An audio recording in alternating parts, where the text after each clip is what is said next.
everyone, really excited for the very first edition of the EVA European Valuers Alliance quarterly update snapshot with your MJ Group Superprime valuers, myself, Rob Cohen. And myself, James Wild. And today our very special guest, James Wier, the Director of International Clients from BPCE and one of the co-founders of EVA. Welcome, James. Good afternoon all. Thank you very much for inviting me. So everyone, this is a new show. We're going out to the world. We are sharing with you all of the latest data and intel as we find it across Europe. And the format of this show is going to be quarterly updates in line with the data and intel that we produce at EVA. And we will be spotlighting and providing a snapshot on a different European country from one of the EVA partners every quarter. Today, starting with James in France. And just to give you an oversight of EVA and the European Valuers Alliance, it's 11 leading independent valuation companies operating in 15 countries across Europe with more than 750 professionals across 40 offices, having valued in the last year over 500 billion euros worth of real estate in both commercial and residential. And we're here to provide you, Europe and the world with all of the latest intel and data. James. Thank you very much for inviting me yet again. Very kind, very honoured. Yes, EVA. What is EVA? We've been in existence for the last 5-6 years. And we've been growing every year, even during COVID, which was not an easy time for marketing or anything like that. Our business across our network has grown, which is great. It's particularly important to us in France because we have lots of, quite a few pan-European contracts where we have work in other countries. So that might not be an awful lot of work, but we might have about 2 or 3% of our portfolio's value maybe in another country. And without EVA, we might not be able to have that work. So that secures our French work, which is excellent. As Rob said, we are 11 members in 15 countries. Hopefully, we will be signing up another one before the end of the year, Bulgaria. We're actively looking to strengthen our presence in the Balkans because there are quite a few valuation mandates, which are really based in the Balkans with the Norway, Sweden, Finland, and Denmark. So we're looking for new partners there to fill the gap so we can respond to those Balkan contracts. Very pleased to be questioned by James. Brilliant. So we're going to go straight into the questions so that we can share with you all of the latest insight, data and intel. And that's going to be the format of the show on a quarterly basis. James. Thanks, Rob. So great to have everyone sort of back in the office today. And I think that's a really good point to start, actually, in terms of the office market. So with employers obviously pushing for a return to the office over the last 12 months, I just wanted to get James's view on how the office market has performed in France during that period. The Paris market is holding up. Central Paris is holding up very well, the CBD and the Centre West. La Défense, where you got the big towers, that's not looking too good at the moment. And in the what we call the first and the second Couronne, further out, where you probably got a travel time of about an hour and a half going into Paris, that's suffering. Last year wasn't particularly a bad year, but the second quarter this year, we are seeing in, I would say, 5 or 6 sub-markets, take-up has dropped. And we have seen rental values dropping as well. And it's going back to really the core, the CBD. It's the rush to quality. It's where people really want to be. That's holding up okay. So it's a bit of sort of 50-50 at the moment. Our office, just to give you an idea, we are sort of now going into flex office from September. So we've had our teletravail. Now we go to flex office.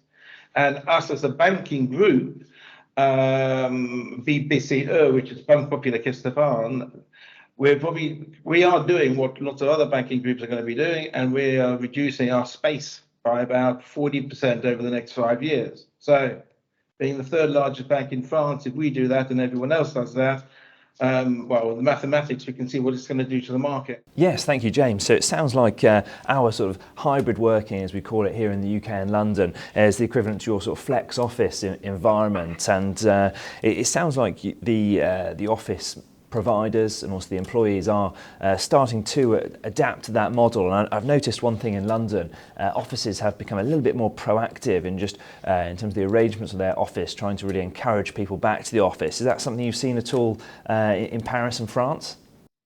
I think they're doing their best to, but the problem is that people have got so used to working from home where it's adaptable, where they can, and they've seen people are just getting more work done. I think it's very important. We've got two things here. For someone my age, and I won't say what that is, I've worked in an office for a long time, so I can now work from home. I can be fully independent, etc., etc.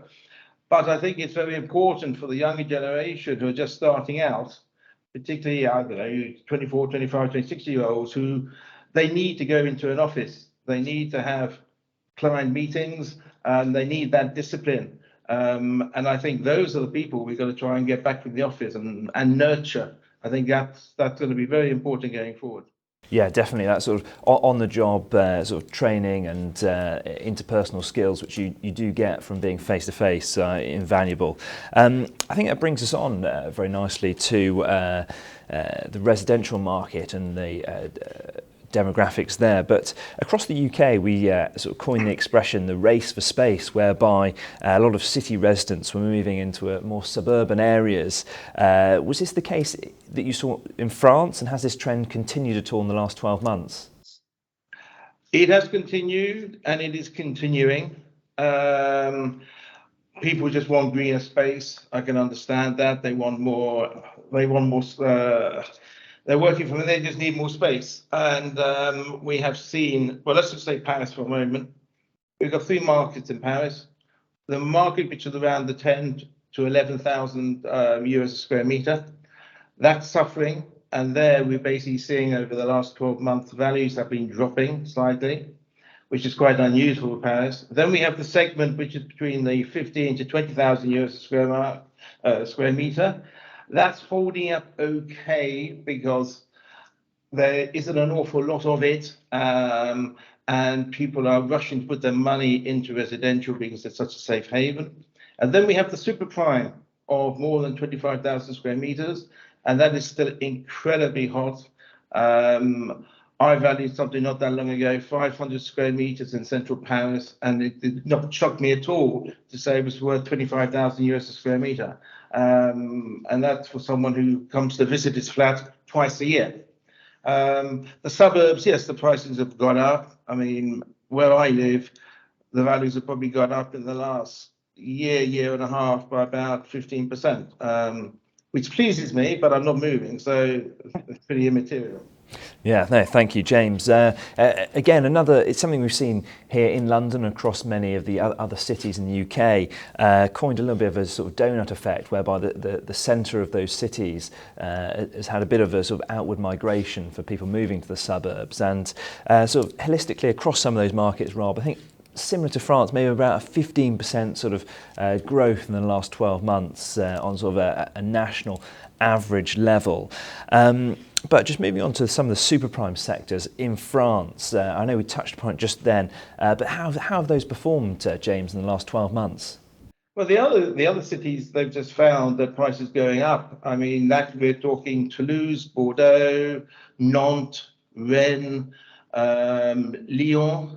I had a friend who moved from where I live to move to centre of Angers, and they were very surprised. They were paying more for less space in Angers than where I am, and I'm just out of west of Paris. So all these places where you can get to Angers within 2 hours, you can get to Toulouse within 2 hours, Bordeaux within 2 hours. I mean, all the prices are being driven up by people relocating. Yeah, no, thanks, James. It's interesting. Obviously, in France, you have sort of a few areas of those sort of real super prime sectors. Obviously, the sort of central Paris, and like you touched upon there, in terms of the Saint-Tropez, Nice, and Cannes towards the south of France. And I'm not sure. Are they sort of on a rough level in terms of the sort of super prime rates, or is Paris the real sort of leader there in super prime? In Paris, Superprime is probably between 25 to 35,000 US a square meter. And if you've got a view on the Eiffel Tower, with a terrace, you could probably go to 40. Saint-Tropez is probably around the 40, 45. Best Can might be slightly less. I mean, the and we're only talking about not even 1% of the market here, even less. It's all pretty much holding up very well, and it's all about the same sort of level. Yeah, I think across Europe, all of our data and intel is showing that super prime has performed exceedingly well, and there's a trend there. It's copy paste across Europe. There is a lot of money out there that, like James said before, wants to go into super prime real estate because it's perceived or believed to be safe haven in especially high inflation economies, and anyone that's subscribing to the EVA data, whether now or after the show, you'll see across all of our European markets, you'll see that trend continues. Yeah, thanks, Rob. And we've seen a lot of trophy assets trade in the last 12 to 24 months here in London and across the UK, and not only residential but also sort of trophy asset office buildings such as on Regent Street, Oxford Street. We've seen there. So I think that's a sort of a similar trend which we've seen across Europe, James, and France. But we haven't had this quarter, last 2 quarters, an awful lot of really prime, massive deals. The problem is, what do you buy with your money once you've sold it? I had a client last year.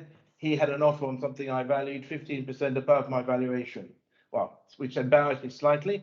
But I said to him, well, fantastic, you should take the bid, but what are you going to do with your money? You have to reinvest it. And he goes, that's the problem. We can't, so we're going to say no. You've got to find these properties, and there aren't that many around. And we have in the last 6 months really seen anything that sort of jumps up. Great, thanks. I know we've broken records here in London in terms of some of the highest capital value residential buildings which are sold. And I think you were just going to bring us news of one in just across the border in Poland, actually. Yeah, well, that is an office development that was done. It was the biggest development, the biggest deal ever done in Poland and Central Europe. And it was done at about 75,000 square meters, and it was transacted at about 560 million. It was a hotel, a bit of a shopping center, some offices. And as I say, that is the big thing that sort of stood out in Poland. And I think personally, that's probably one thing which is going to stand out in Europe, to be honest, last quarter. Yeah, no, thanks, James, for that. So just coming back into the residential sector, last year we had coming to the close, actually, the stamp duty holiday, which we saw in the UK, which was a government incentive to boost the housing market. Was there any similar incentives in France at all, which the government initiated? Simple answer, no, they didn't do anything. I think the transaction costs are probably lower in France than in England. I don't know. I've been out the country for 24 years, and I don't know what your stamp duty is at the moment, or the levels there are. But in France, you basically pay 7% plus some agents' fees in France, which is painful as it is. But I think we're talking lower levels than you have in the UK. But they didn't make any measures to help the market for residential. The residential market, investment-wise, it held up very well as it is. Yeah, no, thanks. We had absolutely record-breaking year in 2021 in terms of transaction volumes, not only in London but across the UK. And just coming back to that race for space, the market has sort of, it did quieten off slightly towards the second half of 2021, with obviously that incentive being removed from the market, and a slightly cooling market in the first 2 quarters of 2022. So. just wanted to come on to inflation and a few economic indicators. Certainly in the UK, we've had sort of record inflation, and one thing that's been sort of hampering the economy.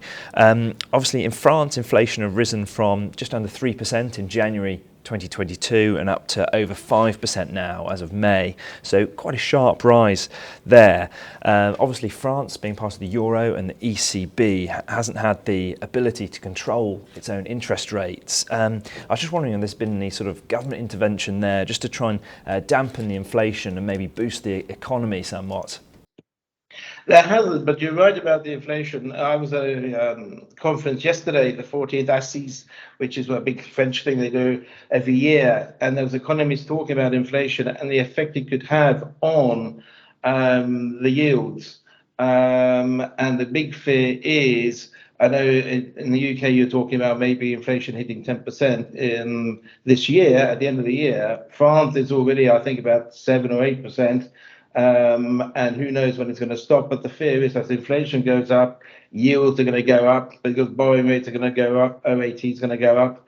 So the message at the end after the guy was talking was, I wish we could stop talking because it was getting quite negative.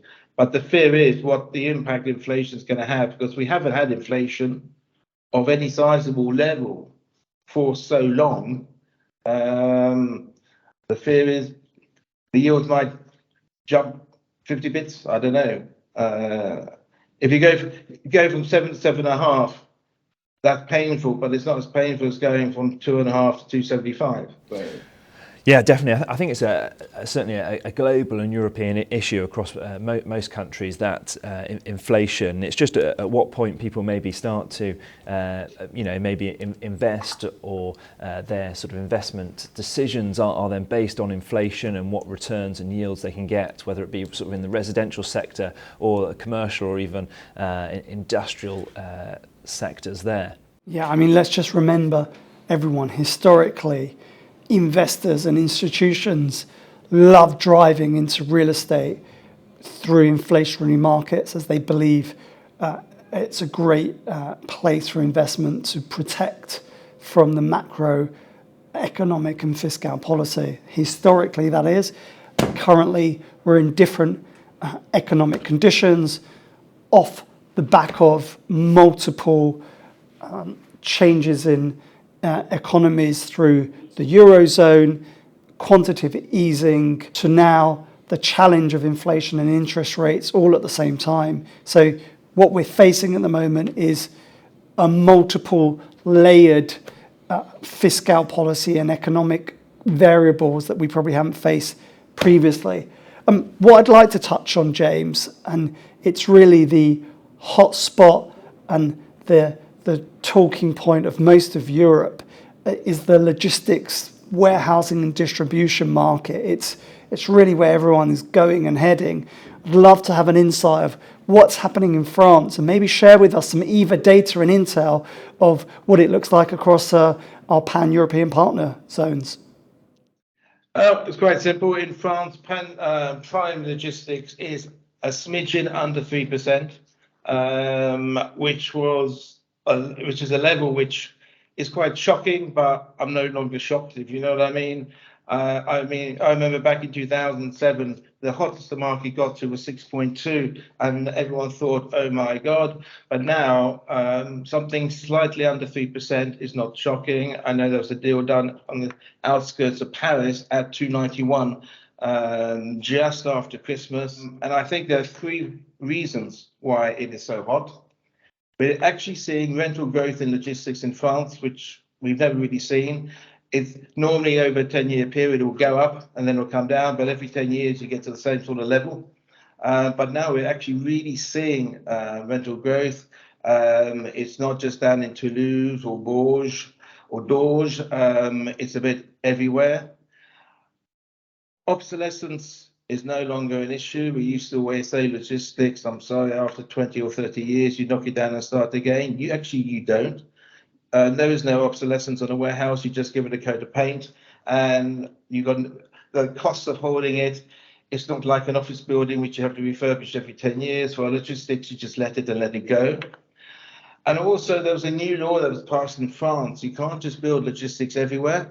You can't just build a logistics park or activity park. And so there's a lack of land for the first time ever. And so people are just rushing to buy anything they can, even activity parks, which they can demolish and put logistics on it. So we've got three factors which is driving the yields down. How long that's going to last, who knows? The cost of money has been very good for the last few years. It is rising. You mentioned interest rates, and just going back to something in a moment, interest rates. We are going to see, I'm pretty certain of this, maybe a slowdown in the housing sector in the number of transactions this year. Banks are not lending any longer at, let's say, 1%. It might be 1.4. Those rates are going up, and that can only be a break on the market unless people accept for the money they're going to have 20% less space or 15% less space. It's going to continue being hot, I think. Yeah, and it sounds like a similar story. I mean, across the UK, it's that really sort of grade A retail warehousing space that's highly sought after here and really driving the market. So, James, in terms of, just to maybe close out, I understand that there's a new government bill whereby buildings over 1,000 square metres are having to be upgraded to modern standards, and that's from everything from commercial to residential. So I was wondering if you could just tell us a little bit more about that. Yeah, it's a subject which has been going on, I'd say, it's been talked about for sort of the 5, 6, 7, 8 years. But like lots of things, people put their head in the sand and think, don't worry, it's not going to apply. But it is now, it's there, it's law, it's called the Décret Tertiaire in France. Office buildings, tertiary assets of more than 1,000 square meters, or apartment blocks which are over 1,000 square meters, but you've got lots of them. They have to be energy efficient. And we have the DPE, which is a classification for the energy of a building, which ranges between A and G. And as at, I think it is September this year, people have to register their buildings to see if they have had a DPE done and what grade they've had. And that's going to be done by September this year. All the buildings have to be registered. And if you have works to be done, you have within another 3 or 4 years to do them. And then there are some cut-off points where I think it's in about 6, 7 years. To be honest, I can't quite remember. If it's a class as a G, you can't let it. And going further a few years on from that, if it's classed as a F, you can't even sell it. So basically, people have to upgrade their office portfolios and their tertiary portfolios. And one thing which is very interesting, we've been talking about it for a long time, but now people are actually talking about how much it's going to actually cost to do these works. And as I say, I was at a presentation yesterday, and a major investor in France saying, yes, they probably find that it costs them between 300 and 400 euros a square meter where they have to do some work. So I think it's a lot more than that. But now it's all coming into the valuations. The impact it has on the value if you don't do the works, if you do the works. And I think from a valuer's point of view, it's a tricky situation, but it's something which we have to be very vigilant on going forward. And it's a big subject which EVA, we're going to be discussing it at our annual conference in September, because I'd be very keen to produce an EVA paper on it to find out how this has been treated in all other countries. Because it's not just a subject to France, it's a subject for you guys in the UK, the Germans, the Greeks, it's everywhere. So I'd be very keen for us to produce a paper, our EVA snapshot, what we think the implications will be. Thank you, James. It's going to be interesting how how investors and the market interprets and adapts to some of those changes. I know we've got something similar in the UK in terms of the EPCs, the Energy Performance Certificates, and MEES directive, which is the Minimum Energy Efficiency Standards, which they're trying to. There's a draft bill at the moment which they're trying to raise quite significantly to a band C. So that's going to affect a lot of residential property, and it will restrict the letting of that property. So I think sort of different governments are tackling the sort of green building slightly differently, but it's obviously with sort of a common goal of just trying to raise those energy efficiency standards amongst residential and commercial buildings.